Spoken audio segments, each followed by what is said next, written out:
ನಮಸ್ಕಾರ Karnataka, welcome to voice of Kannada. ನಮ್ಮ ದೇಶದಲ್ಲಿ ಹುಟ್ಟಿ ಬೆಳೆದಂತ ವ್ಯಕ್ತಿಗಳೇ ನಮ್ಮ ದೇಶವನ್ನು ದುಡ್ಡುಗೋಸ್ಕರ ಮಾರ್ಕೋತಾ ಇದ್ದಾರೆ.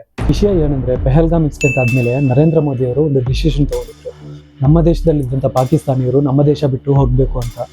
ನಮ್ಮ ದೇಶ ಪೊಲೀಸ್ ಡಿಪಾರ್ಟ್ಮೆಂಟ್ ಒಂದು ಸೀಕ್ರೆಟ್ ಇನ್ವೆಸ್ಟಿಗೇಷನ್ ಮಾಡಲಾಗಿತ್ತು. ఢಿಲ್ಲಿಯಲ್ಲಿರುವಂಥ ಪಾಕಿಸ್ತಾನ ಹೈ ಕಮಿಷನಲ್ಲಿ ಇರುವಂಥ ವ್ಯಕ್ತಿಗಳ ಬಗ್ಗೆ ವಿಚಾರಣೆ ಮಾಡಲಾಗಿತ್ತು.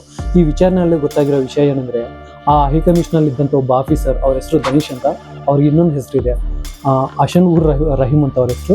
ಸೊ ಅವರಿಗೆ ನಮ್ಮ ದೇಶದಲ್ಲಿದ್ದಂಥ ಯೂट्यूबर ಜೊತೆ ಸಂಬಂಧ ಇರೋದು ಗೊತ್ತಾಗಿದೆ.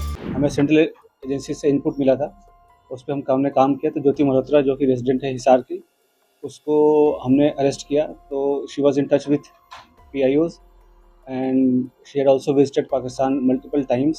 ಪಾಕಿಸ್ತಾನ ಹೈ ಕಮಿಷನಲ್ ಇದ್ದಂಥ ಆ ವ್ಯಕ್ತಿಗೆ ಮತ್ತೆ ನಮ್ಮ ದೇಶದಲ್ಲಿದ್ದಂಥ ಯೂಟ್ಯೂಬರ್ಗೆ ಸಂಬಂಧಗಳಿರೋದು ಗೊತ್ತಾಗಿದೆ.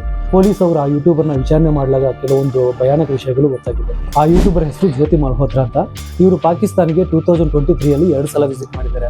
ಅಲ್ಲಿನ ಪಾಕಿಸ್ತಾನ ಗೌರ್ಮೆಂಟ್ ಕೂಡ ಈ ಯೂಟ್ಯೂಬರ್ನ VIP ರೇಂಜಲ್ಲಿ ರಿಸೀವ್ ಮಾಡ್ಕೊಂಡಿದ್ದಾರೆ. ಆ ಯೂಟ್ಯೂಬರ್ ಪಾಕಿಸ್ತಾನಲ್ಲಿ ಇದ್ದಂಥ ಕೆಲವೊಂದು ವಿಶಿಷ್ಟ ಜಾಗಗಳ ಬಗ್ಗೆ ವಿಡಿಯೋಗಳು ಮಾಡಿ ಯೂಟ್ಯೂಬಲ್ಲಿ ಕೂಡ ಅಪ್ಡೇಟ್ ಮಾಡಿದ್ದಾರೆ. ಯೂಟ್ಯೂಬರ್ ಮಾಡಿರೋ ತಪ್ಪೇನೆಂದ್ರೆ, ನಮ್ಮ ದೇಶದಲ್ಲಿ ಇದ್ದಂಥ ವಿಶಿಷ್ಟ ಪ್ರದೇಶಗಳ ಬಗ್ಗೆ, ಅದರ ಸಮಾಚಾರದ ಬಗ್ಗೆ ಈ ಆಫೀಸರ್ ಜೊತೆ ಶೇರ್ ಮಾಡ್ಕೊಂಡಿದ್ದಾರೆ.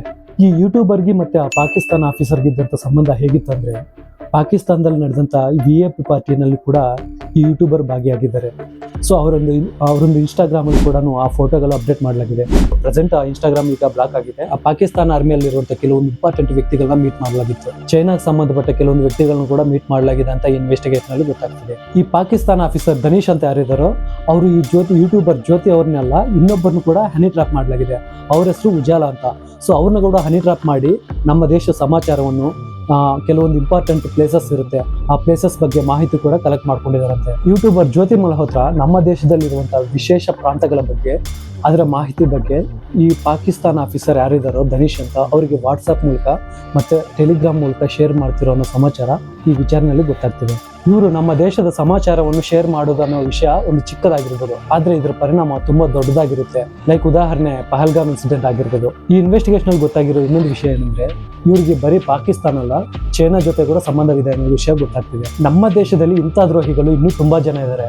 ಅಂತವ್ರನ್ನ ಕಂಡು ಹಿಡಿದು ಕಠಿಣವಾದ ಶಿಕ್ಷೆ ಕೊಡ್ಬೇಕು ಅವರಿಗೆ. ಬಿಪಿನ್ ರಾವತ್ ಅವರು ಕೂಡ ಇದ್ರ ಬಗ್ಗೆ ಮುಂಚೆನೇ ಹೇಳಿದ್ರು, ಶತ್ರುಗಳು ದೇಶದ ಆಚೆ ಅಲ್ಲ, ದೇಶದಲ್ಲೂ ಕೂಡ ಇದ್ದಾರೆ, ಅಂಥವ್ರನ್ನ ಫಸ್ಟ್ ಸುಟ್ಟಾಕ್ಬೇಕು ಅಂತ.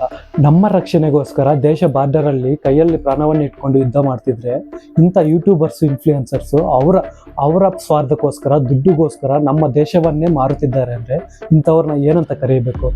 ಇಂಥವ್ರಿಗೆ ಕಠಿಣವಾದ ಶಿಕ್ಷೆ ಆಗಬೇಕು.